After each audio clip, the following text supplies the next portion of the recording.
Bismillahirrahmanirrahim. Alhamdulillahirabbil alamin wa sallallahu wasallam wa baraka ala abdihi wa rasulihi nabiyina Muhammad wa ala alihi wa ashabihi ajma'in. Amma ba'd.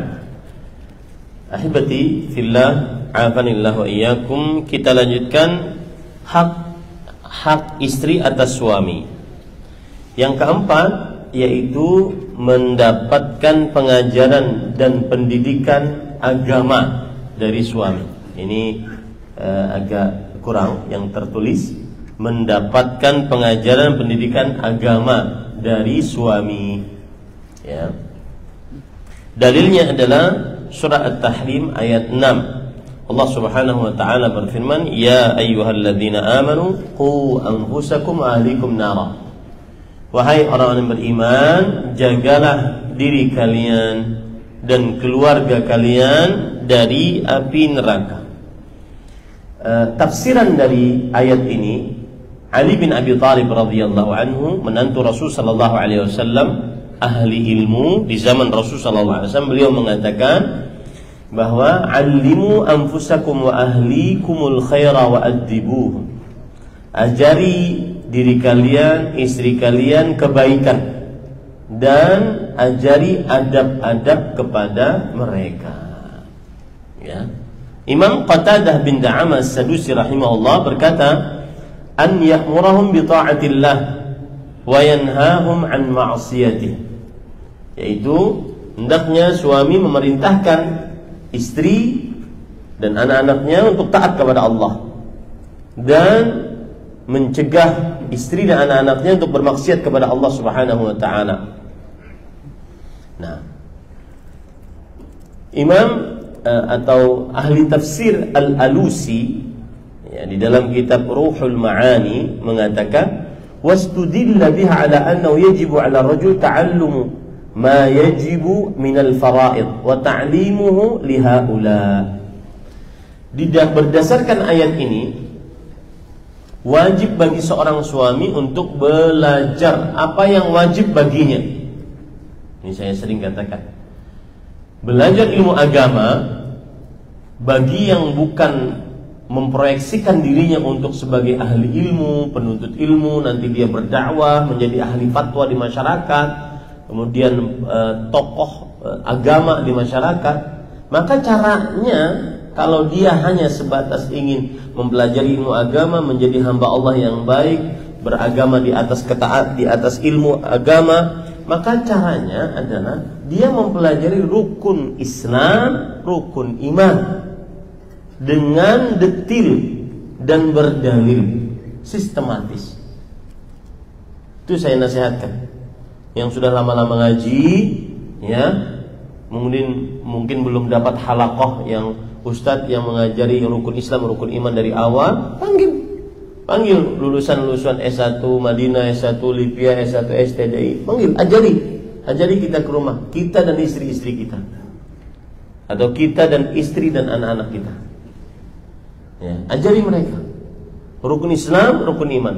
Habis itu apa? Habis itu yang ketiga adalah perkara yang kita tidak boleh bodoh di dalamnya karena kita berkecimpung di dalamnya. Seperti pengusaha, dia belajar ilmu usaha dalam agama Islam. Berniaga, dia belajar ilmu niaga dalam agama Islam.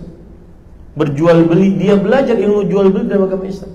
Yang ketiga. Yang keempat, pelajari zikir-zikir dan doa-doa, amaliyah yang bermanfaat untuknya nanti kelak setelah dia meninggal.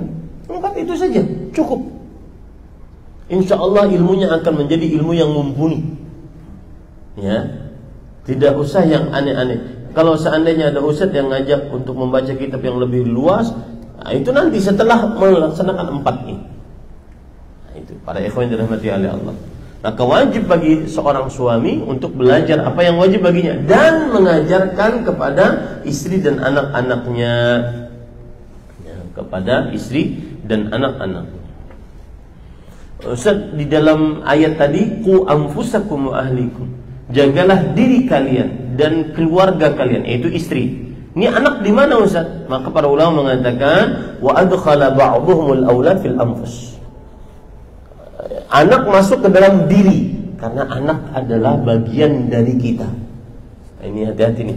Yang ingin punya umur panjang, meskipun dia sudah meninggal di dunia, tapi pahalanya terus mengalir, ya, meskipun sudah habis dagingnya di dalam kubur, tulang-tulangnya habis, sehingga tinggal satu tulang ekor saja, maka didiklah anak menjadi anak yang saleh. Itu adalah umur kedua. Investasi yang paling nyata bagi seseorang adalah anak yang saleh. Dan itu harus mengeluarkan effort yang kuat, serius, mendidik anak serius, jangan asal-asalan. Nah, sebagian suami kadang-kadang tidak ikut di dalam pendidikan anak. Nah, ini nanti mungkin kita akan kaji dalam pengajian yang lain. Ini kan antara suami istri, pendidikan anak juga perlu kita bahas secara intensif, ya, bagaimana pendidikan anak. Nah, para ikhwan dirahmati oleh Allah Subhanahu wa taala, itu tadi dalil yang menunjukkan bahwa seseorang wajib untuk bersuami untuk memberikan pengajaran pendidikan agama kepada istrinya. Jika suami tidak sanggup memberikan pengajaran pendidikan agama, maka dia sediakan fasilitas untuk sang istri belajar ilmu agama. Dia sediakan fasilitas. Ini para ikhwan yang dirahmati oleh Allah Subhanahu wa taala. Kemudian para ikhwah yang dirahmati oleh Allah Subhanahu wa taala, berkata Imam Al-Qurtubi, "Fa'alaina ta'limu auladina wa ahlina ad-din wal khaira wa ma la yustaghna anhu min al-adab." Maka wajib bagi kita para suami mengajari anak-anak kita dan istri kita agama dan kebaikan. Wajiblah hukumnya, ya. Yang tidak mengerjakan yang wajib diancam siksa, ya. Dan ini pengalaman para ikhwah. Ini termasuk pendidikan anak. Menarik juga, nanti kita bahas pendidikan anak. Saya pimpinan pesantren. Kadang saya dapati anak-anak santri saya itu dia bengong, pandangannya kosong. Ini anak yang seperti ini tidak boleh dimarahi, harus didekatin, ditanya ada apa nak. Saya baru lihat bapak ibu saya bertengkar, Ustaz. Itu kepikiran. Dan pesan yang kedua, orang tua harus ada. Dua orang tua harus ada perannya. Sebagian suami kadang-kadang tuh urus anak tuh, salah tuh. Ayo kita urus sama-sama. Nasihatin anaknya tuh. Nggak becus jadi anak. Enggak. Suami kadang, ini perhatikan, LGBT terjadi gara-gara sang anak laki-laki tidak dapat sentuhan ayah di dalam rumah. Maka coba introspeksi diri antum. Berapa lama antum ngobrol sama anak? Berapa gembira dia ketemu dengan antum, wahai para bapak? Kalau dia ketemu, ayah, abah, peluk, senyum, cerita, heboh, dan bapaknya meladeni. Dan meladeni, benar-benar meladeni, dan dengan sepenuh hati, bukan sekedarnya, ya, bukan sekedarnya. Salah satu penyebab LGBT adalah ketika sang anak tidak dapat sentuhan ayah di rumah, lalu di dalam pesantren dia dapatkan sentuhan kakak kelasnya, dan dia merasa nyaman, akhirnya kebablasan. Harus ada figur ayah dalam diri seorang anak. Bagaimana sang anak kalau ada apa-apa dia, mana ayah, mana abah, saya ingin ngobrol. Ya, nanti kita bahas kalau saatnya kita bahas tentang daurah rumah tangga, tentang anak, ya. Kemudian para yang dirahmati oleh Allah Subhanahu wa taala, dan salah satu hak bersama yang harus ada antara suami istri adalah saling tolong menolong dalam kebaikan dan ketakwaan. Ini juga harus dilakukan oleh sang suami dan sang istri secara bersamaan. Nanti kita akan bahas masalah itu. Baik. Kemudian para ikhwah yang dirahmati oleh Allah Subhanahu wa taala, lihat lagi dalam surat Maryam ayat 55. Allah Subhanahu wa taala berfirman tentang Nabi Ismail, "Wa kana ya'muru ahlahu bis-shalah waz-zakah wa kana 'inda rabbih mardiyya." Dan Nabi Ismail senantiasa memerintahkan anaknya, istrinya untuk salat, memerintahkan istrinya untuk salat, bayar zakat, dan beliau termasuk orang yang diridhai oleh Allah Subhanahu wa taala. Maka para ikhwan yang dirahmati oleh Allah, di sini seorang suami wajib untuk memberikan pengajaran pendidikan agama kepada istrinya, terutama hal-hal yang wajib. Di antaranya salat, perkara yang paling wajib setelah 2 kalimat syahadat. Lihat Nabi Muhammad sallallahu alaihi wasallam, beliau memanggil istrinya, "Ya ahlah, sallu, sallu." Wahai istriku, ayo salat, ayo salat. Wa kanatil anbiya idza nazala bihim amrun faz'u ila shalah. Dan ini adalah kebiasaan para nabi alaihi wassalatu wassalam. Kalau mereka punya sesuatu yang menyesakkan dada mereka, maka mereka bersegera mengerjakan salat. Maka ajari itu kepada istri-istri kita.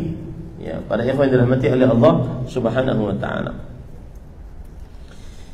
Kemudian para ikhwan dirahmati oleh Allah Subhanahu wa taala, termasuk daripada hadis-hadis yang menunjukkan akan hal ini adalah bahwa seorang suami semestinya memberikan pengajaran kepada istrinya apabila dia ingin melaksanakan kewajibannya. Di antaranya yaitu Rasulullah sallallahu alaihi wasallam bersabda, "Muru auladakum bis-shalah wa hum abna'u 7 sinin wadribuhum 'alaiha wa hum abna'u 10." Perintahkan anak-anak kalian untuk mengerjakan salat ketika mereka berumur 7 tahun, dan pukul mereka ketika tidak salat ketika mereka berumur 10 tahun. Ini salah satu contoh dalil bahwa suami wajib memberikan pengajaran pendidikan agama kepada istri dan anak-anaknya. Kepada istri dan anak-anaknya. Baik. Yang kelima, termasuk dari hak istri terhadap suami adalah istri mendapatkan penjagaan dan mendapatkan rasa cemburu. Maksudnya apa?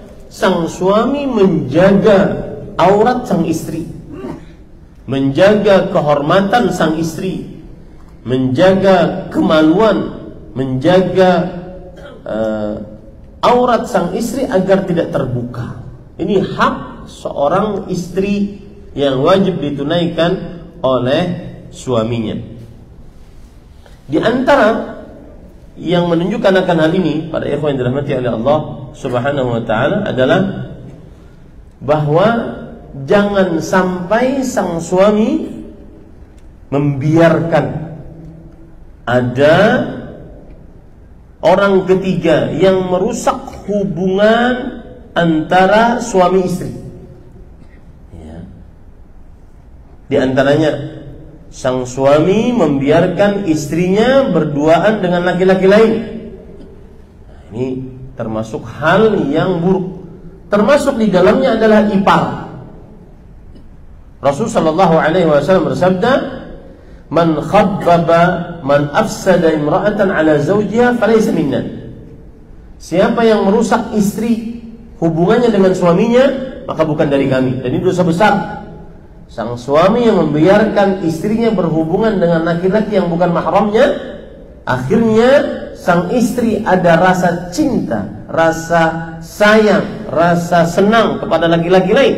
Sang suami tidak menjaga rasa cemburunya terhadap istrinya, tidak menjaga kehormatan istri, aurat istri, kemaluan istri, maka ini termasuk daripada dosa besar. Karena Rasulullah SAW mengatakan di sini, "Falaysa minna," bukan dari kami. Dan kata-kata "falaysa minna" termasuk daripada lafaz-lafaz yang menunjukkan kepada dosa besar. Ini para ikhwan yang dirahmati oleh Allah Subhanahu wa taala. Kemudian Rasul sallallahu alaihi wasallam juga bersabda, "Iyyakum wad-dukhul 'ala nisa." Jauhi oleh kalian memasuki tempat-tempat perempuan, termasuk di dalamnya tempat khusus istri kita. Kemudian Rasul sallallahu alaihi wasallam berkata, ditanya, "Ya Rasulullah, ara'aital hamu?" Wahai Rasulullah sallallahu alaihi wasallam, apa pendapat engkau tentang al-hamu, yaitu ipar suami? Maka Rasul sallallahu alaihi wasallam menjawab, "Al-hamu al-maut." Ipar suami adalah kematian. Maksudnya kehancuran rumah tangga tersebut.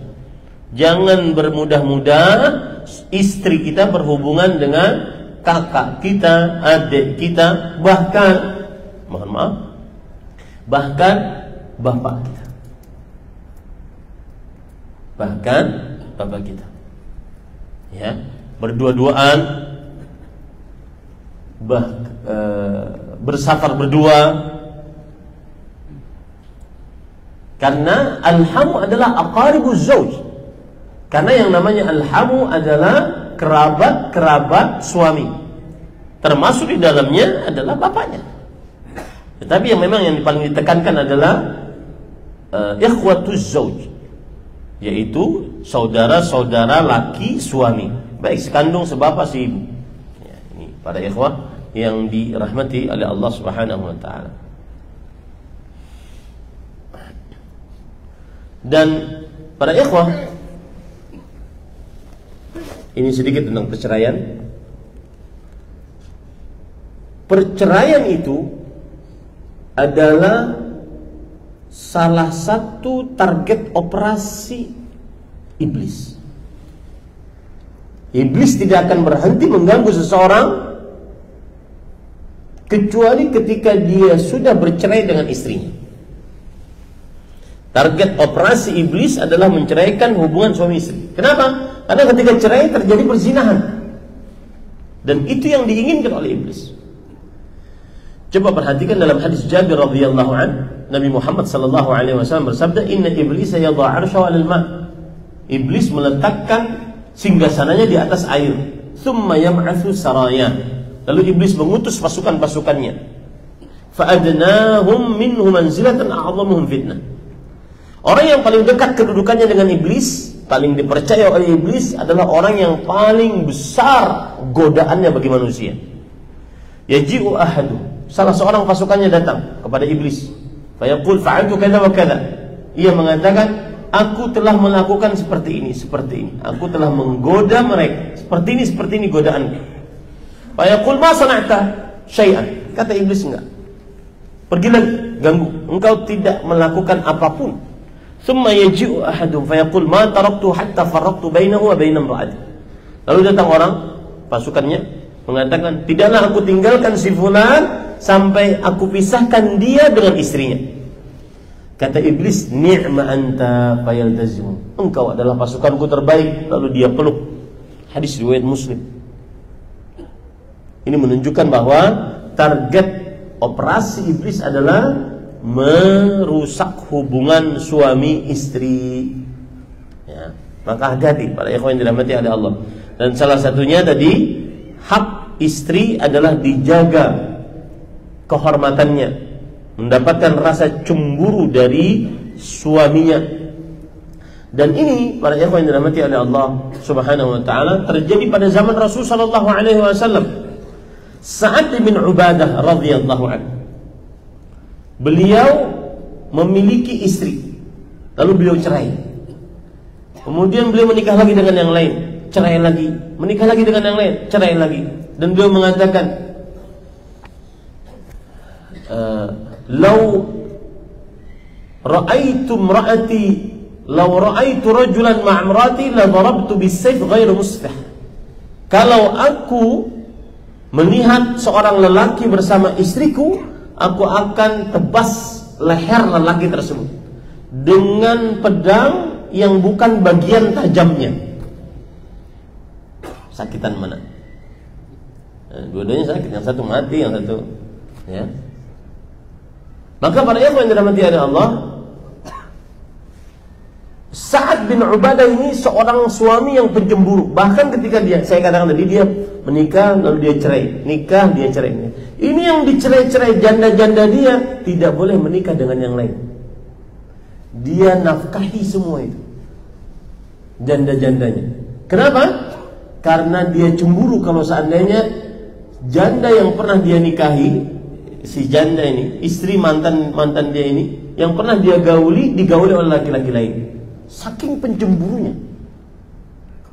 Jadi antum kalau ingin banyak istri begitu caranya. Cerai, nikah, cerai, tapi nafkahi. Oke, cerai, nafkahi. Karena batasnya kan cuma 4. Maka berita tersebut sampai kepada Rasulullah SAW.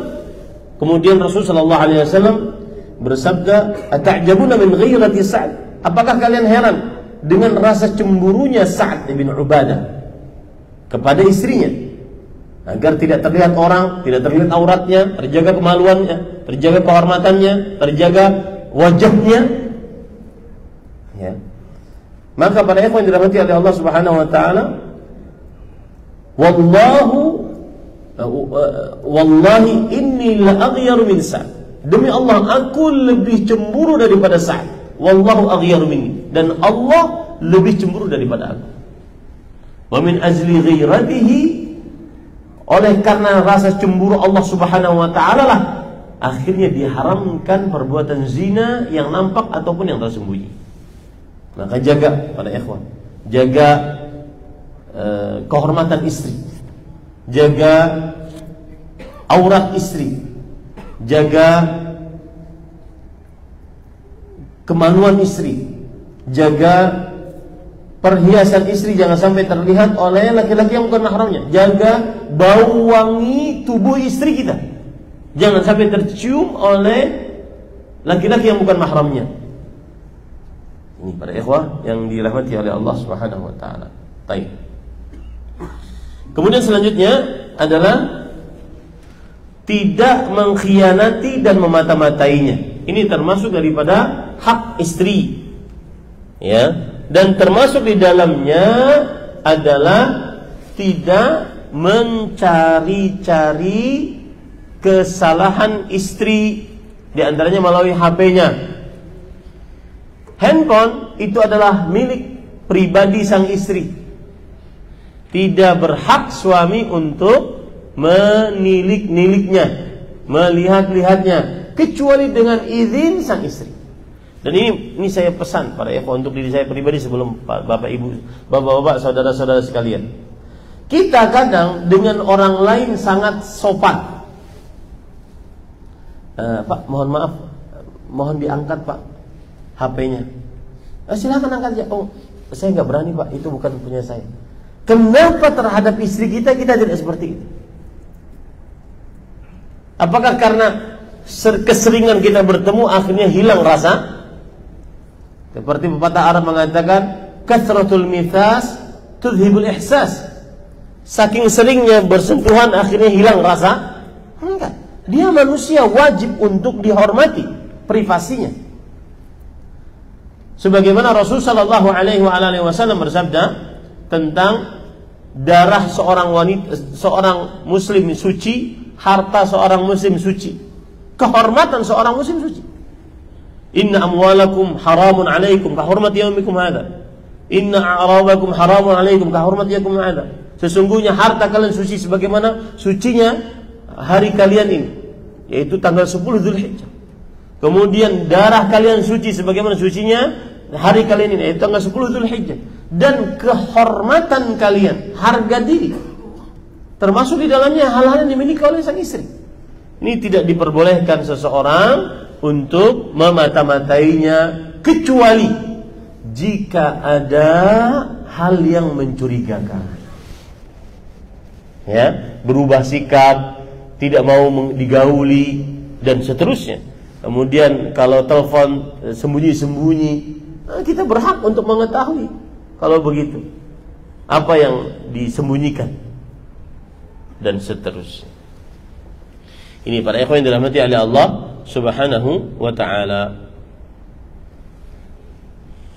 Nah, kemudian para ikhwan yang dirahmati oleh Allah, nah ini yang paling utama dari hak istri. Mohon perhatikan para suami.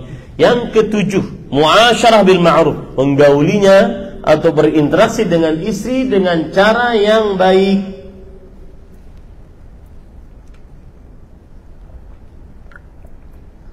Allah Subhanahu wa taala berfirman dalam surah An-Nisa ayat 19. Wa'ashiruhunna bil ma'ruf.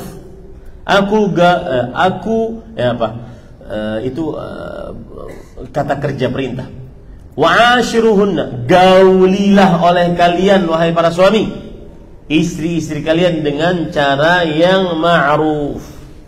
Gaulilah oleh kalian wahai para suami, istri-istri kalian dengan cara yang ma'ruf. Bagaimana menggauli dengan cara yang ma'ruf? Disebutkan di sini beberapa poin, nanti kan kita sebutkan. Ya. Kemudian Rasul sallallahu alaihi wasallam bersabda dalam hadis riwayat Imam Ibnu Majah, "Inni uharriju 'alaikum haqqad dha'ifain, al-yatima wal mar'ata." Aku beratkan atas kalian wahai para suami dua golongan yang lemah. Yang pertama, anak yatim lemah, tidak ada yang membiayainya. Perempuan lemah karena tidak ada yang membiayainya. Ya, lemah. Ini pada ikhwan yang dirahmati oleh Allah Subhanahu wa taala. Makanya sering kalau janda bertanya, ini mohon maaf ya yang janda bertanya, saya sering memberikan solusi. Yang paling pertama solusinya adalah menikahlah. Banyak laki-laki yang ingin menikahimu. Jangan terlalu tinggi meletakkan standar, menikahlah agar ada yang menafkahinya. Ya. Ini para ikhwan yang dirahmati oleh Allah Subhanahu wa taala. Baik. Di sini disebutkan para ikhwah yang dirahmati oleh Allah, apa yang dimaksud dengan ashiruhunna bil ma'ruf? Gaulilah istri-istri kalian dengan cara yang ma'ruf. Kita bacakan beberapa tafsiran dari para ulama tafsir. Di antaranya yaitu Imam Al-Qurtubi rahimahullah, ay ala ma amara Allah bihi min husnil mu'asyarah wal khitab lil jami' idh li kulli ahadin ishra zawjan kana aw waliyan walakin al murad bi hadha al amr fil aghlab al azwaj. Ya, artinya gaulilah istri-istri kalian dengan cara yang ma'ruf, yaitu dengan apa yang Allah perintahkan dari bermuasyarah yang baik. Bermuasyarah yang baik. Kemudian para ikhwan yang dirahmati oleh Allah Subhanahu wa taala,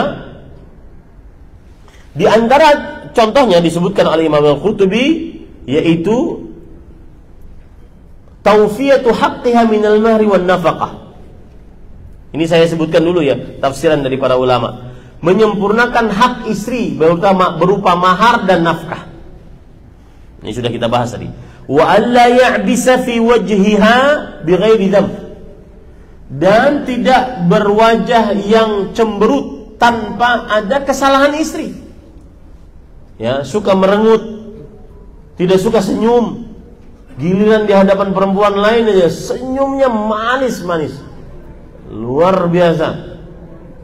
Ya, tapi kalau di hadapan istri sukanya cemberut. Ini tidak benar. Tidak benar. Itu bukan muasyarah bil ma'ruf. Wa an yakuna muntaliqan fil qaul. Hendaknya senantiasa bagus dalam ucapan. Itu yang saya katakan tadi. Sebagian laki-laki kadang-kadang kalau seandainya dengan perempuan lain, dengan laki-laki lain, bagus, pada sopan, santun sekali. Makasih ya mbak. Coba dengan istri, makasih ya sayang, terima kasih.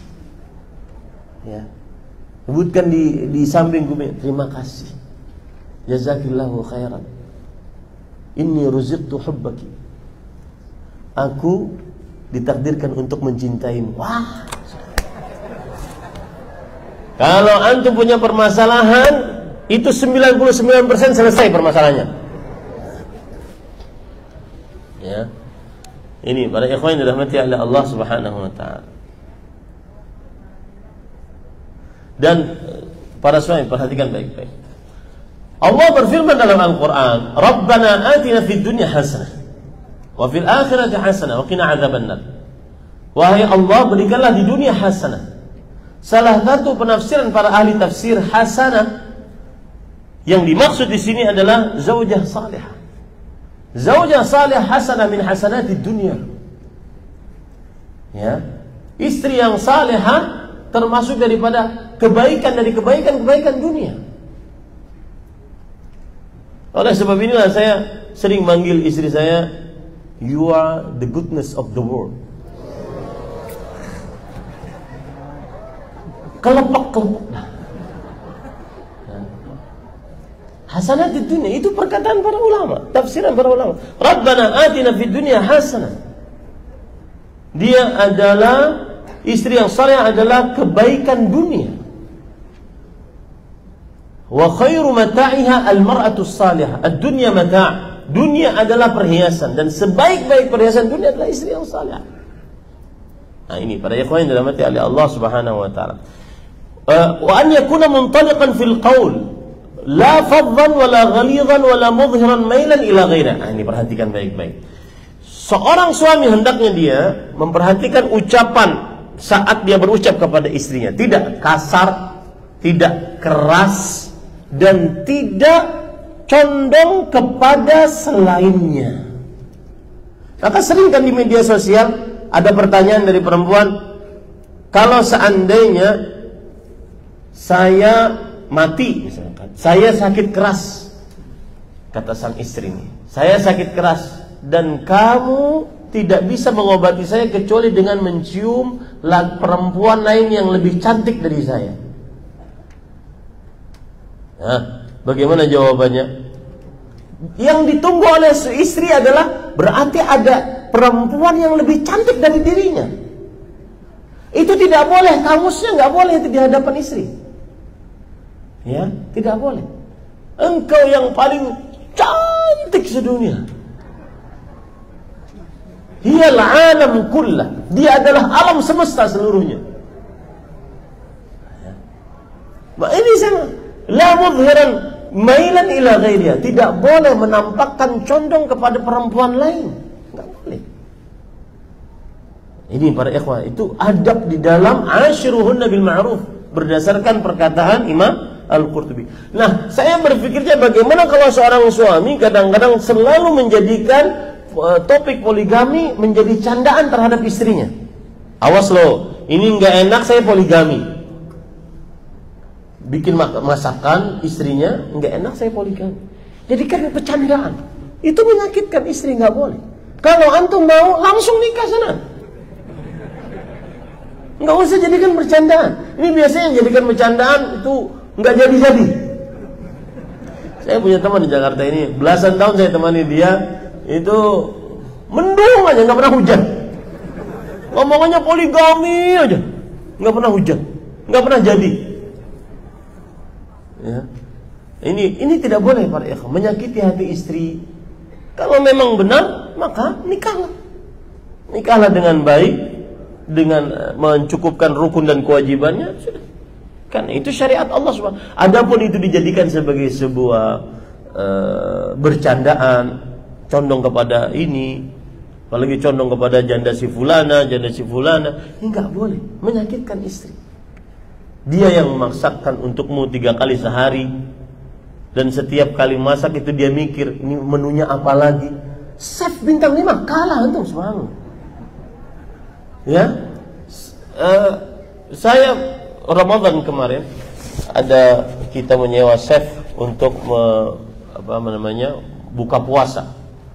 Kemudian saya tantang beliau, chef berani enggak? Masakannya tidak boleh terulang, menunya tidak boleh terulang, tidak boleh terulang selama sebulan. Jadi yang buka puasa di pesantren saya harus enak dan nggak boleh terulang menunya. Beliau mikir sambil menghela nafas, sepertinya bisa Ustaz. Coba bayangkan antum istri 3 kali sehari nggak boleh terulang. Apalagi yang kadang-kadang suami lidahnya lidah sok mahal. Subhanallah. Ya. Ini para ikhwah yang dirahmati oleh Allah Subhanahu. Bahkan perhatikan baik-baik ini. Disebutkan oleh para ulama, wa ashiruhunna bil ma'ruf. Qila huwa an yatasanna'a laha kama tatasanna'u lahu. Kadang-kadang dimaksudkan daripada gaulilah istrimu dengan baik, maksudnya adalah berpura-puralah untuk istrimu. Ini asin nih makanannya, nggak enak. Habis sang istri mengatakan gimana? Gimana masakannya bang? Enak. Berpura-puralah. Sebagaimana kadang-kadang dia pun berpura-pura saat engkau menggaulinya. sebagian suami kadang-kadang sudah keluar itu, ya, sudah sedangkan istri masih berjuang. Ketika sang suami mengatakan, gimana ya? Ya, sudah. Itu para ikhwan. Lihat perkataan para ulama. Ini bukan dari kantong sendiri ya, seenak-enaknya, enggak.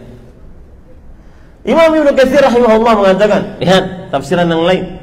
Wa ashirhunna bil ma'ruf, dan gaulah istrimu dengan baik. Tayyibu aqwalakum lahunna. Ucapkanlah ucapan yang baik kepada mereka. Ya, saat memanggil, saat meminta sesuatu, apa salahnya kita memanggil dengan panggilan yang baik, dengan panggilan yang sayang, punya panggilan sayang sebagaimana Rasulullah sallallahu alaihi wasallam, ya Umairah, wahai perempuan berkulit putih, pipinya meronah kemerahan. Ya Aish, seorang perempuan yang bernama Aisyah dipanggil dengan panggilan yang manja, Aish. Aisyah tuh dipanggil dengan Aish, itu panggilan unyu-unyu. Laila dipanggil Ilai, gendut dikit, gemoy, panggil gitu. Ya, harus punya panggilan. Ini enggak menikah dari mulai awal nikah sampai 15 tahun panggilannya mboe. La haula wala quwwata. Inna lillahi wa inna ilaihi raji'un. Ya, panggil dengan panggilan yang baik. Oh, Humairah. Ya. Ini para ikhwan yang dirahmati oleh Allah Subhanahu wa taala. Ini tahaddusan bi ni'mah keluarga kecil saya. Saya mengajari anak-anak sampai dia terbiasa. Akhirnya anak saya Abdullah yang pertama, saya kalau jadi suami juga akan seperti Abi nanti, Abah kan. Setiap tahun kadang saya ganti panggilan sayang saya untuk istri. Ya, setiap tahun. Dia nunggu, dan itu saya jadikan challenge. Coba tebak nanti Abah manggil Umi apa. Setiap tahun ganti. Tidak, ini enggak nyunah, enggak. Cuma ini bentuk kita menghormati istri kita. Kita kadang menghormati orang lain luar biasa, tapi menghormati istri kita itu, Pak, sudah tahu buruknya kita luar dalam, masih mau tidur sama kita bertahun-tahun, belasan tahun, puluhan tahun, dan masih memaklumi kita. Subhanallah. Maka harus kita berterima kasih dengan cara asyirhunna bil ma'ruf, gauli mereka dengan baik. Ya. Tahun ini mau berganti tahun nih, 1445. Tahun ini saya panggil istri saya anti ruhi. Engkau adalah ruhku. You are soul. You are my soul. Ini para ikhwan yang dirahmati, itu contoh-contoh saja. Cari antum yang lain-lain lah. Jangan nyontoh anak.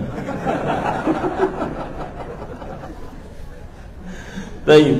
Kemudian para ikhwan yang dirahmati oleh Allah Subhanahu wa taala, bahkan perhatikan baik-baik. Kata Imam Ibnu Katsir, wa hassinu af'alakum, dan perbaiki perbuatan kalian saat makan bersama. Ya, perbaiki perbuatan kalian, wa hayatikum, dan keadaan kalian. Coba kita kalau makan, dipanggil orang makan bersama, bagaimana pakaian kita? Bagus toh? Kita harus berdandan toh? Maka seperti itu pula kita di hadapan istri. Apa salahnya kita berpakaian yang bagus, wangi, ya? Kemudian pakaiannya, ini enggak, sebagian suami kadang-kadang pakaian bolong sana, kemudian banyak yang kuning-kuning. Itu kaos yang paling dia suka. Begitukah kita menghormati istri kita yang sudah menyediakan makanan untuk kita? Ya, ini pada ikhwan yang dirahmati oleh Allah Subhanahu wa taala. Dan ini sekali lagi ini teori ya, teori. Ya. Nanti praktek di lapangan masing-masing ya. Nah, kemudian para ikhwan yang dirahmati oleh Allah Subhanahu wa taala, lanjutan dari ayat tadi, wa ashiruhunna bil ma'ruf, gaulah istrimu dengan baik. Fa in karihtumuhunna, jika kalian wahai para suami membenci istri kalian, apa maksudnya membenci? Lidamamati, aw su'i khuluqin min ghairi irtikabin fahisha aw nusyuz fa hadha yundabu fi ila al-ihtimal. Mungkin karena kurang cantik, biasa saja cantiknya, atau karena ada akhlak yang tidak disukai oleh suami, seperti misalkan istri kadang makannya kurang feminin, angkat kaki, kemudian minum gaya-gaya onta, guruk. Habis itu sendawa. Ini suami, ini kudanil dari mana? Ya. Maka pada ikhwan yang dirahmati, fa'asa an takrahu syai'an. Mungkin kalian membencinya, wa yaj'alallahu fihi khairan katsira. Tetapi Allah menjadikan di dalam diri sang istri kebaikan yang banyak. Darinya saya dapat anak, darinya saya dapat kebaikan, kepuasan di atas ranjang, darinya saya dapat makanan yang enak, dan pasti ada. Dan itu yang dikatakan oleh Ustadz kita Abu Jabir Syafiq Riza Basalamah dalam bukunya Setengah Isi Setengah Kosong. Jangan kita selalu melihat yang kosong kepada pasangan, tetapi lihatlah isinya. Ada seorang chef bintang 5 di hotel bintang 5 curhat ke saya, Ustadz, saya tidak ingin menjelekkan istri saya itu yang terbaik bagi saya. Cuma satu kurangnya. Apa? Kurang romantis. Kenapa? Saya ingin dia itu seperti istri-istri dalam film Korea gitu loh, Ustaz. Yang ini kejadian nyata ini, ya. Curhatnya ini kejadian nyata. Saya bilang antum ngambil perbandingan salah, itu kan skenario, ini kan asli gitu. Tapi yang jelas saya ingin memperbaiki kecemburuan atau kecurhatan antum itu. Mohon maaf, antum chef ganteng, istrinya sepertinya cantik. Mohon maaf saya katakan, iya Ustaz, saya seleranya tinggi, istri saya cantik sekali. Baik, tidak romantis tapi cantik. Yang kedua, rumah antum bersih sepertinya. Oh, sangat bersih Ustaz, karena saya tidak suka kotor. Dan itu istri semua yang mengerjakan. Tidak romantis, cantik, dan pembersih. Yang ketiga, anak antum banyak, antum sepertinya dipuaskan oleh istri di atas ranjang. Sangat puas kalau itu, Ustaz. Tidak romantis, cantik, pembersih, dan pemuas di atas ranjang. Hat-trick ini. 3 lawan 1, antum masih ngeluh. Begitu cara agar bisa memaafkan kekurangan-kekurangan istri. Ada sebagian suami yang saya ceritakan seperti, sudah Ustaz, saya sudah cari dari A sampai Z, nggak dapat Ustaz, nggak ada kebaikannya sama sekali. Pasti ada ya. Itulah yang disebutkan oleh Rasulullah SAW dalam hadis riwayat Imam Muslim, lan yafraq mu'minun mu'minain kariha minha khuluqan radhiya minha akhar. Seorang suami yang beriman tidak suka sering-sering marah kepada istri yang beriman. Jika ia membenci salah satu dari sifat istrinya, maka dia akan suka kepada sifat-sifatnya yang lain. Baik. Sekarang kita masuk kepada termasuk daripada muasyarah bil ma'ruf ya. Muasyarah bil ma'ruf. Yang pertama di situ disebutkan tidak menjelekkannya di dalam segala hal, perihal, di dalam segala perihal, kecuali hak-hak Allah Subhanahu wa taala. Ya. Tidak menjelekkan dalam setiap perihal kecuali hak-hak Allah Subhanahu wa taala. Apa maksudnya? Jangan sering-sering selalu menyalahkan istri. Suka-sukalah memaafkan, memaklumi istri. Ada sikap yang harus kita lakukan oleh wahai para suami, yaitu khudhil afwa. Sering-sering lakukan ini kepada istri. Khudhil afwa, maklumilah. Kadang nanti dia cemberut sendiri, pagi-pagi udah cemberut sendiri. Ketika ditanya, kenapa? Saya mimpi kamu poligami. Salah siapa? Ya, makanya ada sebagian ustadz yang nggak berani, hatta mimpi poligami nggak berani. Ya, dia kadang cemberut sendiri, nggak mau ngomong. Makanya kita kadang-kadang memahami di jalan itu ada perempuan yang sen kiri belok kanan. dia mungkin sedang memikirkan apa tentang suaminya, masakan apa atau apa. Itu harus dimaklumi. Jadi jangan selalu disalahkan. Mudah-mudahlah memaafkan. Maklumilah keadaan istri. Dan itu disebutkan oleh Rasul sallallahu alaihi wasallam. La yafraq mu'minun mu'minah in kariha minha khuluqan radiya minha akhar. Tidaklah seorang suami yang beriman sering memarahi istri yang beriman. Jika dia membenci sesuatu, maka dia suka kepada yang lainnya. Baik. Kemudian para ikhwan dirahmati oleh Allah Subhanahu wa taala, yang kedua yaitu selalu bermuka manis, talaqatul wajh.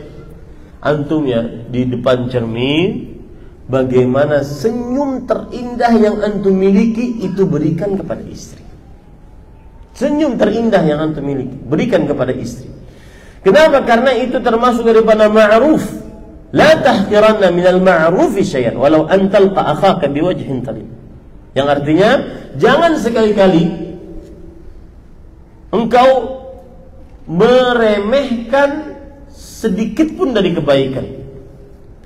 Walaupun engkau bertemu dengan saudaramu dalam keadaan wajahmu tersenyum.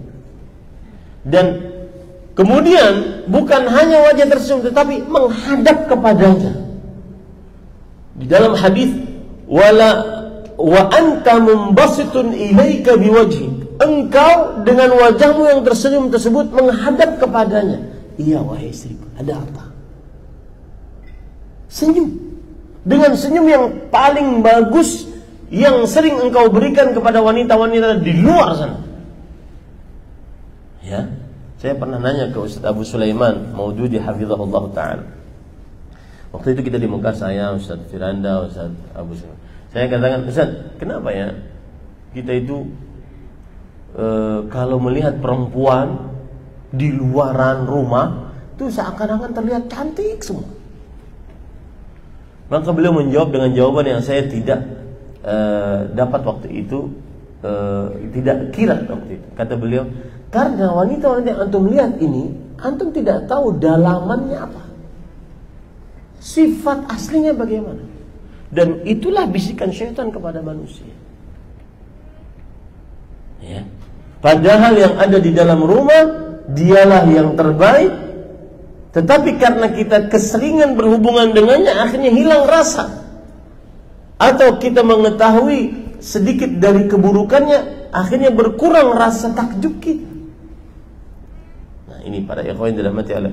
Jadi maksud saya, tersenyumlah dengan senyum yang paling indah, yang paling baik yang engkau pernah miliki, yang kadang engkau berikan kepada perempuan-perempuan di luar sana. Berikan kepada istri yang sah, yang melayanimu dengan baik, yang sabar dengan segala macam keburukanmu. Ini para ikhwan yang dirahmati oleh Allah. Kemudian para ikhwan yang dirahmati oleh Allah Subhanahu wa taala,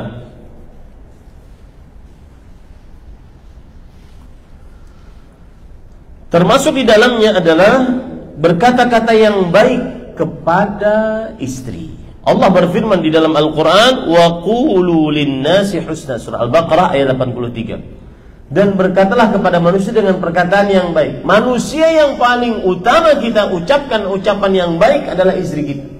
Saat meminta, saat memanggil, saat berdiskusi, saat ngomong, ya. Ucapan-ucapan yang baik ucapkan. Ucapan-ucapan yang baik kepada istri kita.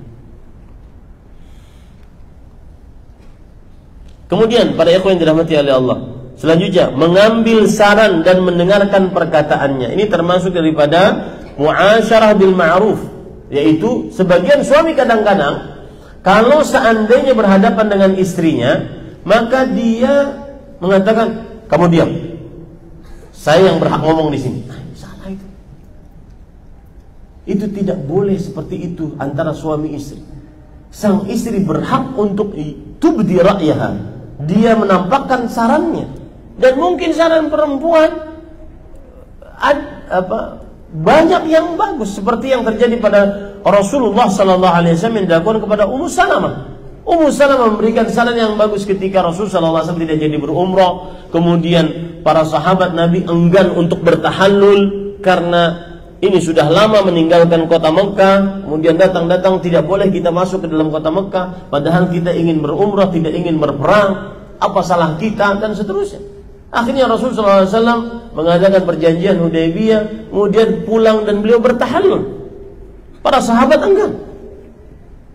Kemudian Ummu Salamah radhiyallahu anha memberikan saran agar engkau keluar, panggil tukang cukur Pak rambutmu, bagikan kepada mereka. Akhirnya para sahabat mengikut semua. Ini para ikhwan yang dirahmati oleh Allah SWT. Jadi hentikan suami mengatakan, diam, cuma saya yang bisa boleh berbicara di sini. Ya. Ini tidak benar, para ikhwan yang dirahmati oleh Allah SWT. Kemudian selanjutnya para ikhwan yang dirahmati Allah, mengucapkan salam, masuk rumah dengan mengucapkan salam. Ini sebagaimana ayat Al-Quran yang disebutkan oleh Allah Subhanahu wa taala dalam surah An-Nur ayat 61. Kemudian juga hadis dari Anas bin Malik radhiyallahu anhu. Rasul sallallahu alaihi wasallam bersabda, "Ya bunayya, idza dakhalta ala ahlik fasallim." Wahai anakku sayang, jika engkau masuk ke dalam rumahmu, rumah di dalamnya ada istrimu, maka ucapkan salam. Yakun salamuka barakatan 'alaik wa 'ala ahli baiti. Salammu akan menjadi berkah untuk rumahmu dan untuk orang-orang yang ada di dalam rumahmu, termasuk dalamnya istri kita. Nah, kemudian selanjutnya termasuk muasyarah bil ma'ruf, memuliakannya di hadapan keluarganya. Sebutkan kebaikan-kebaikannya di hadapan keluarganya. Ya, sebutkan kebaikan-kebaikannya di hadapan keluarganya. Ini para ikhwan yang dirahmati oleh Allah Subhanahu wa taala. Rasul sallallahu alaihi wasallam bersabda, "Wa ahaqqu ma ukrima alaihi rajul ibnatu wa ukhtuh." Yang artinya, dan yang paling berhak seseorang lelaki suami memuliakan istrinya adalah dengan menyebutkan kebaikannya di hadapan saudari-saudarinya, di hadapan keluarga-keluarganya. Itu kadang-kadang laki-laki kurang peka di situ. Bilang di hadapan ibunya, "Nih, anakmu, Bu, alhamdulillah memuaskan suaminya." Senang dia, bahagia dia. Ya, tentram perasaannya, senang karena kita sudah melaksanakan kewajiban. Nah, mengobatinya jika ia sakit, ini termasuk daripada muasyarah bil ma'ruf. Seperti misalkan Utsman bin Affan radhiyallahu anhu, beliau tidak ikut perang Badar karena menemani Ruqayyah binti Rasulullah sallallahu alaihi wasallam. Kata Rasulullah SAW, "Aqim ma'aha walaka ajru man syahida Badr wa sama." Yang artinya, wahai Utsman, diamlah engkau bersama Ruqayyah. Engkau akan mendapatkan pahala orang yang ikut berperang Badar. Ya, sebagian suami kadang-kadang kalau istri sakit malah dimarahin. "Kamu nih sakit aja, ke rumah sakit mahal sekarang, dokter mahal, obat mahal, sakit aja kerjaan." Jangan dimarahin para ikhwan yang dirahmati Allah. Akan tetapi harus diobati, harus diobati. Nah, ini para ikhwan yang dirahmati oleh Allah Subhanahu wa taala. Kemudian berlaku adil di antara para istri. Nah, ini bagi yang berpoligami, ya. Syarat utamanya adalah adil, dan adil itu tidak akan bisa dilakukan oleh seorang yang berpoligami. Ya, walau harastum, kata Allah Subhanahu wa taala, meskipun kalian bersungguh-sungguh. Artinya pasti ada yang tidak diadili di dalam kelakuannya. Nah, ini para ikhwan yang dirahmati oleh Allah Subhanahu wa taala. Dan saya pesan, ini pendapat jumhur, ya, jika seorang satu suami dicukupkan dengan satu istri, matanya terjaga dengan istri tersebut, kemaluannya terjaga dengan istri tersebut, maka menurut jumhur, bukan saya, jumhur ulama, itu lebih afdal. Kenapa? Karena tadi bagaimanapun dia akan terperosok ke dalam ketidakadilan,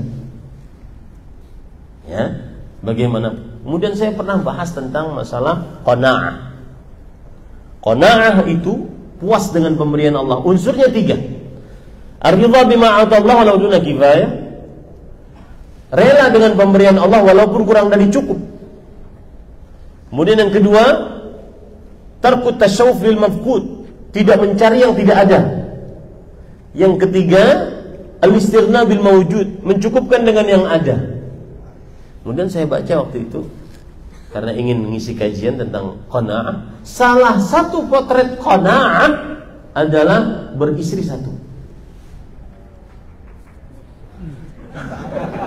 Sampai tepuk tangan ibu. Salah satu potret qanaah adalah beristri satu. Artinya gini, kalau seandainya kita terapkan 3 unsur tadi ya, ridha dengan pemberian Allah walau kurang dari cukup. Misalkan saya sebenarnya Ustaz inginnya tuh tinggi, putih, semampai gitu ya, rambut lurus, kemudian kulit putih, itu tiang listriknya. Ya. Tapi sekarang yang ada ya ini, dan saya mencukupkan dengan ini. Mata saya terjaga, kemaluan saya terjaga, maka itu sudah mencukupi. Ya. Kemudian tidak mencari yang tidak ada. Pengennya Ustaz yang agak mancung sedikit, tapi yang ada cukup sepertinya. Tidak mencari yang tidak ada, mencukupkan dengan yang ada. Ini potret qanaah. Ya. Ini potret qanaah.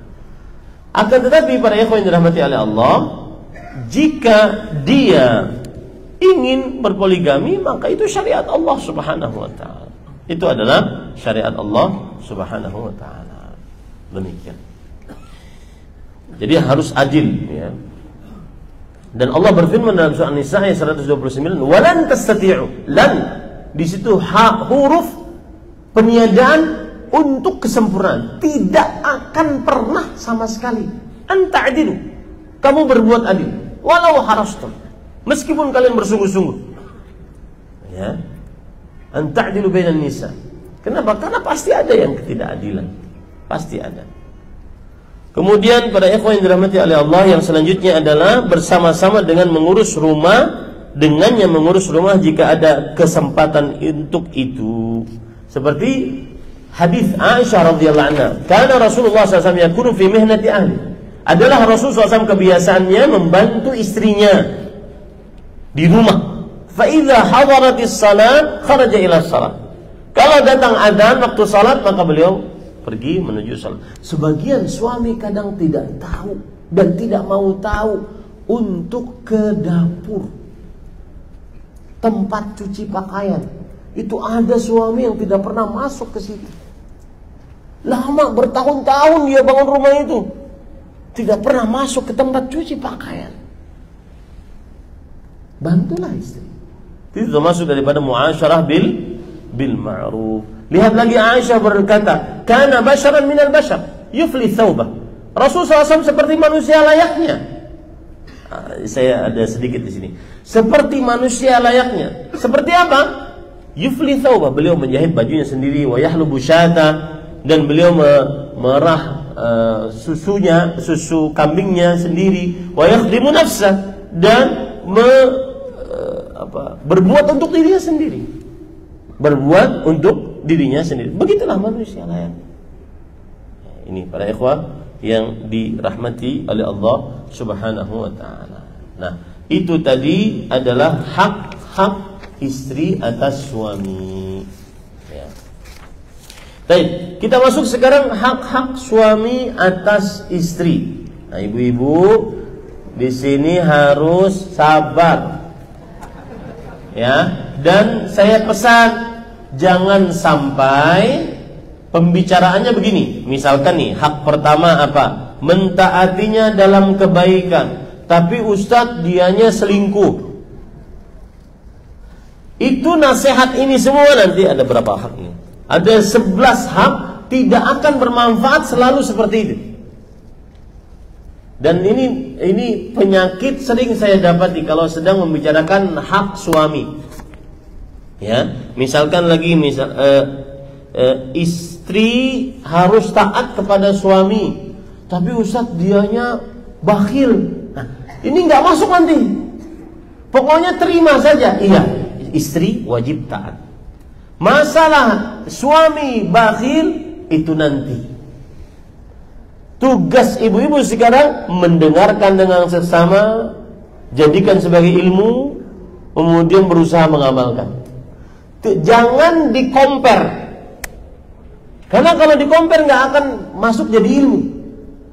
Yang ada cuma emosi. Kita disuruh taat, Ustaz. Masa suami saya, kamu tugas kamu taat. Saya mau berhubungan dengan perempuan lain, pokoknya tugas kamu taat. Begitu kalau Ustaz. Nah ini nanti gak akan jadi ilmu. Yang ada jadi masalah. Paham maksudnya? Ya. Jadi tugas ibu sekarang dengarkan, sebagaimana bapak-bapak tadi tidak demo saya. Ya. Semuanya mendengarkan dengan seksama. Ya. Baik. Yang pertama, ya, adalah mentaati suami dalam kebaikan. Kebaikan yang dimaksud adalah di dalam yang ma'ruf, yang diperintahkan oleh Allah Subhanahu wa taala, bukan yang maksiat. Apa dalilnya?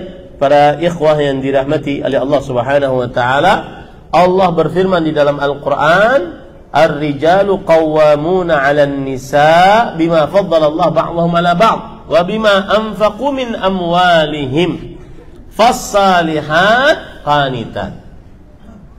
Para lelaki adalah pemimpin atas para istri. Disebabkan Allah memuliakan sebagian daripada sebagian yang lain, dan disebabkan para lelaki memberikan nafkah dari harta mereka kepada para istri.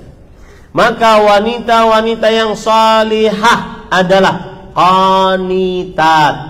Apa itu qanitat? Dijelaskan oleh para ulama tafsir, muti'at li azwajihinnya, taat kepada suaminya. Ya, taat kepada suaminya.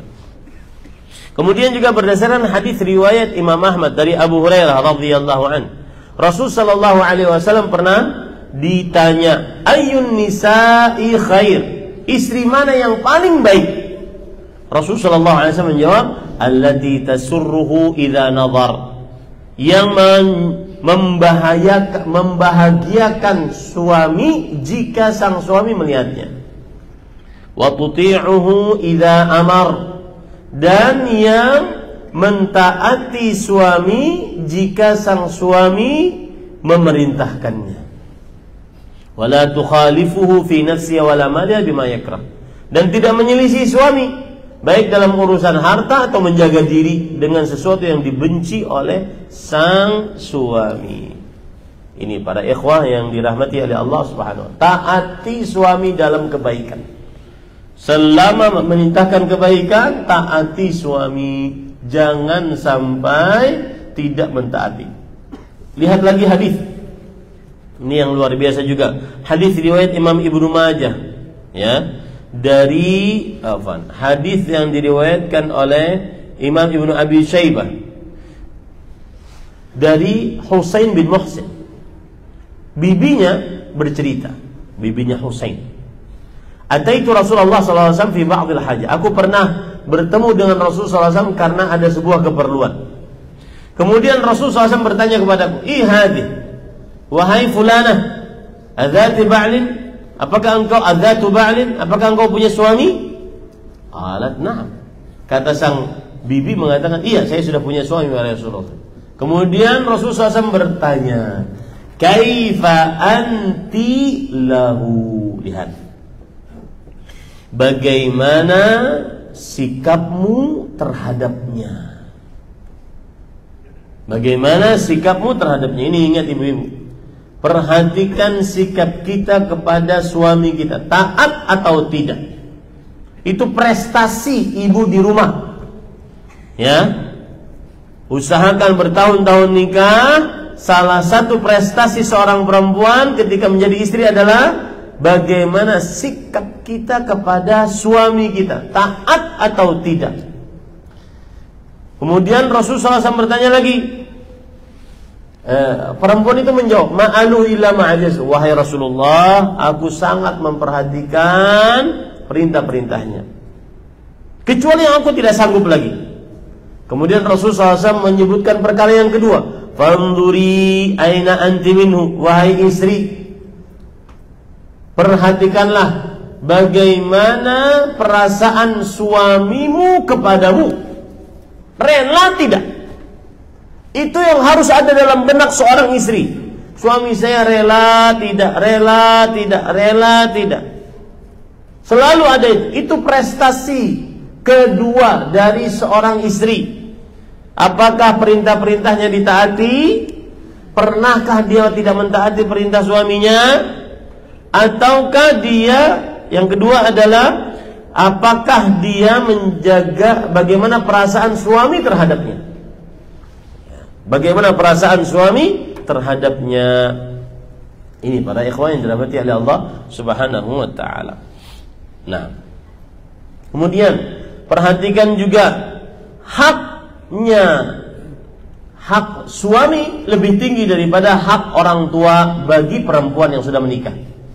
Ya, perhatikan baik-baik. Hak seorang suami lebih tinggi daripada hak orang tua untuk perempuan yang sudah menikah.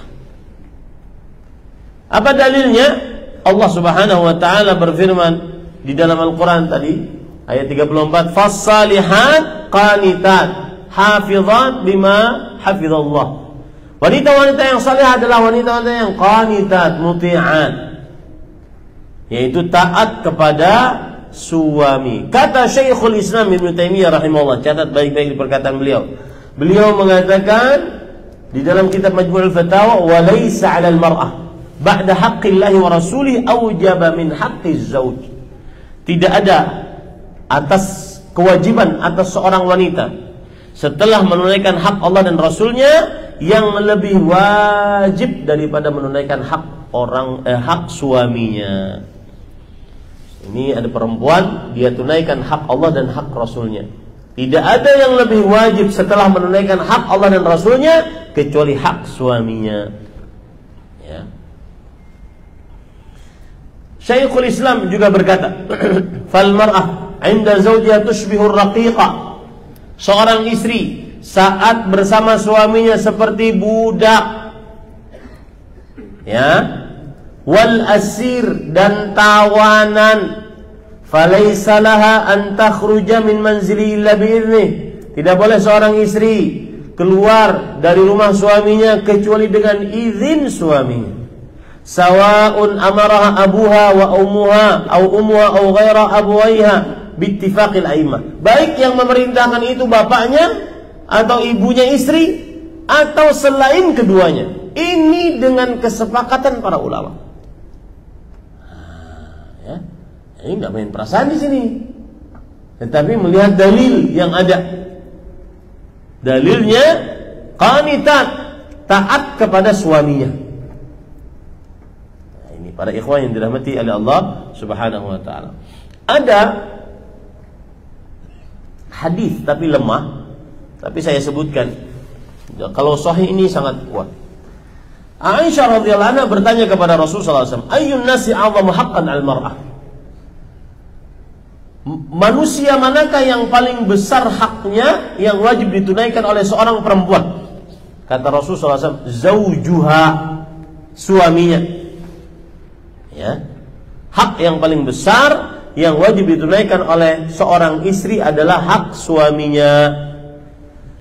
Wa ayyun nasi 'azzamu haqqan 'ala rajul. Adapun laki-laki, hak siapakah yang paling besar dia tunaikan? Maka Rasulullah SAW menjawab, ummuhu, ibunya. Nah, ini ibu-ibu, saudari-saudari muslimah yang dimuliakan oleh Allah Subhanahu wa ta'ala. Kemudian para ikhwan yang dirahmati oleh Allah Subhanahu wa ta'ala, termasuk daripada hak suami atas istri adalah memberikan pelajaran dan menghukumnya jika berbuat penyelewengan, sebagaimana disebutkan dalam surah An-Nisa ayat 34. Ya, berikan pelajaran. Yang pertama yaitu jika ditakutkan sang istri ini tidak taat kepada suami, maka dinasihati. Tetap tidak mau juga, maka dipisahi ranjang. Tetap tidak mau juga, maka boleh dipukul. Tapi syarat memukul para ikhwan yang dirahmati oleh Allah Subhanahu wa taala adalah darban ghairu mubarrih. Pukulan yang tidak menyakitkan. Ya, pukulan yang tidak menyakitkan. Jadi yang pertama nasihat, yang kedua pisah ranjang, yang ketiga memukul.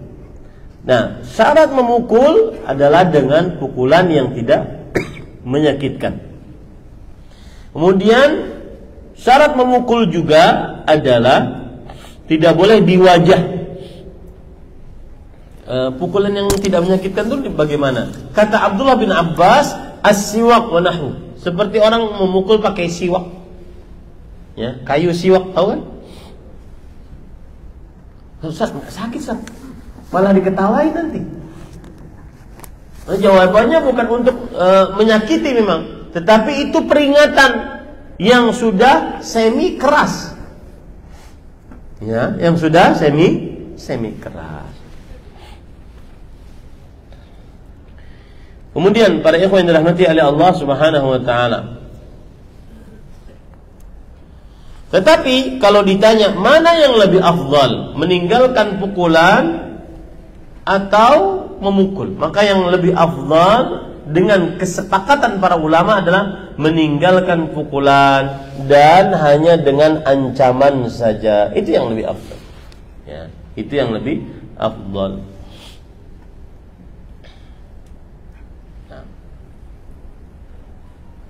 Kemudian selanjutnya, hak suami adalah ikut tinggal bersama suami. Ya, tidak boleh sang istri beralasan ingin mengurus ibunya, kecuali kalau seandainya sudah disyaratkan sebelum menikah. Ya, saya mau menerima lamaran saudara asalkan saya punya syarat. Ini namanya syartun fin nikah, syarat pranikah. Beda dengan syartun nikah, syarat nikah. Kalau syarat nikah itu ada kedua mempelai, ada dua saksi, ada ijab qabul, ada mahar dan seterusnya. Itu syarat menikah. Nah, ini syarat di dalam menikah, syarat pranikah. Saya mau menerima lamaran saudara asalkan saya diizinkan untuk mengurus ibu sampai ibu sembuh atau sampai ibu meninggal. Jika sang suami sepakat, maka pada saat itu terjadi pernikahan. Nah, ikut tinggal bersama suami. Allah Subhanahu wa taala berfirman di dalam Al-Qur'an, "Falamma qada Musa al-ajala wa sara bi ahlihi." Ketika Nabi Musa selesai menunaikan tugas, maka beliau berjalan dengan istrinya. Kata Imam Al-Qurtubi rahimahullahu taala, dalilun ala anna ar-rajula yadhhabu bi ahli haitsu syaa. Ini dalil bahwasanya seorang suami berhak untuk membawa istrinya kemanapun dia pergi. Dan saya pesan ini, Bapak Ibu, ya, LDR tidak nyunnah. Long distance relationship itu tidak nyunnah. Berapa banyak yang selingkuh gara-gara LDR, ya, tidak nyunnah. Kemudian yang keempat, istri tidak boleh berpuasa sunnah kecuali dengan izin suami. Ya, Rasul sallallahu alaihi wasallam bersabda, la wala tasumu illa bi idzni zawjiha, dan tidak berpuasa kecuali dengan izin suaminya. Sebabnya apa? Dijelaskan oleh Imam Nawawi rahimahullah. Sebab hadza tahrim, sebab haramnya seorang istri berpuasa sunnah dengan adanya suami adalah anna lizauj haqqal istimta' biha fi kulli waqt. Seorang suami berhak menikmati istrinya di setiap waktu. Seorang suami berhak menggauli istrinya di setiap waktu. Wa haqquhu wajibun 'alal fawr fala yafutu bitatawwu. Dan hak suami wajib ditunaikan segera, tidak boleh ditunda-tunda dengan mengerjakan amalan sunnah. Ya, ini sebabnya para ikhwan yang dirahmati oleh Allah Subhanahu wa taala. Dan bahkan ada perkataan menarik,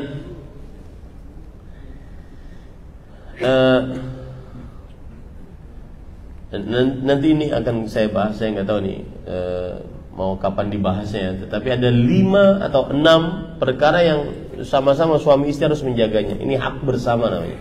Kalau ini kan hak istri atas suami, hak suami atas istri. Ada 6 perkara yang hak bersama. Salah satu diantaranya adalah hubungan ranjang. Nah, jadi sebabnya itu para ikhwan dirahmati oleh Allah Subhanahu wa taala. Taib. Kalau istri sedang sholat sunnah, apakah juga harus dengan izin suami? Istri ingin melakukan sunnah, sholat sunnah, apakah harus dengan izin suami juga? Kalau tadi kan puasa tidak boleh berpuasa kecuali dengan izin suami. Sedangkan sholat sunnah, apakah harus dengan izin suami juga atau tidak? Maka dijawab oleh Imam Mula Ali Al-Qari' dalam kitabnya Mirqatul Mafatih Syarh Mishkatul Masabih, wa inna ma lam yulhaq bis-shaum fi dzalika salatu tatawwu li qasri zamaniha. Salat tidak disamakan dengan puasa. Kenapa? Karena salat sebentar aja. Beda dengan puasa berjam-jam. Ya, bisa tidak sabar suami, akhirnya dia mungkin berzina atau yang semisalnya. Tetapi salat sebentar saja. Nah, ini para ikhwan dirahmati oleh Allah Subhanahu wa taala. Termasuk di dalamnya juga adalah istri tidak boleh berpuasa dan termasuk yang disamakan dengan puasa adalah i'tikaf. Tidak boleh beriktikaf kecuali dengan izin suami. Tidak boleh beriktikaf kecuali dengan izin suami. Baik. Kemudian para ikhwan yang dirahmati oleh Allah, apakah apabila sang suami pergi bersafar, tidak ada di sampingnya, apakah sang istri jika ingin puasa sunnah harus juga dengan izin suaminya? Jawabannya tidak. Ya, tidak. Karena Rasulullah SAW bersabda, la tasumul mar'ah wa ba'luha syahid. Seorang istri tidak boleh berpuasa dalam keadaan suaminya sedang hadir di sampingnya. Adapun suaminya sedang safar, maka tidak wajib izin dengan siapa? Dengan suaminya. Ternyata hari itu sang istri puasa, kemudian sang suami safar. Belum 10 menit sang suami pulang, minta dilayani. Bagaimana sikap istri? Maka harus membatalkannya. Taib, ini azan dulu. Mungkin belum selesai ya kajian kita. Setelah azan saya mohon izin kepada DKM Masjid untuk menjawab pertanyaan. Boleh ya? Jawab pertanyaan baru setelah sholat. Nggak tahu nih apakah kita lanjutkan atau tidak ya, karena masih banyak yang lain yang harus disampaikan untuk istri terkhusus ya. Wallahu a'lam. Dan juga agar saya tidak punya hutang dalam kajian Islam intensif ini. Setelah sholat lanjut? Lanjut ya. Bapak-bapak semangat nih karena harus bayar. Baik, silakan azan dulu.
أشهد أن محمدا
Ya, sebelum salat saya jawab sebentar ya. Habis itu kita salat qabliyah. Saya sebelum menikah memiliki hutang. Apakah setelah menikah hutang tersebut menjadi tanggungan suami? Tidak. Tetap si istri yang menanggung hutang tersebut. Ya. Tugas suami adalah menafkahi istri. Nah, nanti nafkah dari suami tersebut mau dibayarkan hutang terserah istri, tetapi suami tidak mempunyai tanggung jawab untuk membayarkan hutang sang istri. Wallahu a'lam. Apabila bukan, apakah saya harus bekerja dan melunasi hutang tersebut? Karena saat ini suami saya juga sedang tidak bekerja. Saya khawatir ajal lebih dahulu datang daripada rezeki untuk melunasi hutang tersebut. Yang jelas dilunasi hutangnya, mau dia bekerja, mau dia meminjam kepada yang lain atau yang seterusnya, dia dilunasi hutangnya atau minimal dia minta halal kepada yang menghutanginya. Wallahu a'lam. Apa yang harus dilakukan oleh seseorang istri ketika rasa cinta kepada suami sudah tidak ada? Ini dikarenakan kezaliman suami di masa lalu. Selama pernikahan kami hampir semua kezaliman dalam rumah tangga selalu beliau lakukan. Saya memaafkan beliau namun tetap membuat rasa cinta saya kepada beliau membuat rasa cinta saya kepada beliau mungkin hilang gitu ya. Maka jawabannya adalah yang seperti ini jangan terlalu berlama-lama. Saya sering nasihatkan kepada para perempuan, kalau memang sudah tidak cinta maka gugat cerai daripada saudari tidak mendapatkan kebahagiaan. Tetapi tadi kalau menggugat cerai, salah satu konsekuensinya saudari dalam posisi janda. Apalagi kalau sudah punya anak, maka itu harus perlu diperhatikan baik-baik. Anak kita, sebagaimana sudah saya katakan, itu adalah investasi bagi kita. Jangan sampai seseorang melakukan keburukan pada anak kita gara-gara dengan cerai tersebut. Ya. Tapi kalau tidak sanggup maka saudari berhak untuk mencari kebahagiaan. Jangan lama-lama. Kadang begini, saya pernah dapat pertanyaan, Ustaz, saya ini istri 15 tahun serumah tapi tidak sekamar. Serumah tapi tidak sekamar 15 tahun, bayangkan. Ini tidak benar. Seorang perempuan berhak untuk mendapatkan sentuhan lahir dan batin ya. Wallahu a'lam. Dan jangan lama-lama. Karena nanti umur, Ustaz saya 10 tahun dapat pertanyaan seperti juga, 10 tahun tidak dapat nafkah lahir batin. Itu saya tuduh langsung ibunya, ibu bohong kali, nggak benar kali ini. Karena bagaimana kok bisa 10 tahun tidak dapat nafkah lahir batin? Jadi jangan lama-lama. Kalau memang tidak sanggup untuk bersama lagi, maka beristikharah, kemudian setelah itu lakukan yang sudah menjadi niatan di dalam kalbu. Kalau niatannya ingin bersatu, jangan mengeluh. Jangan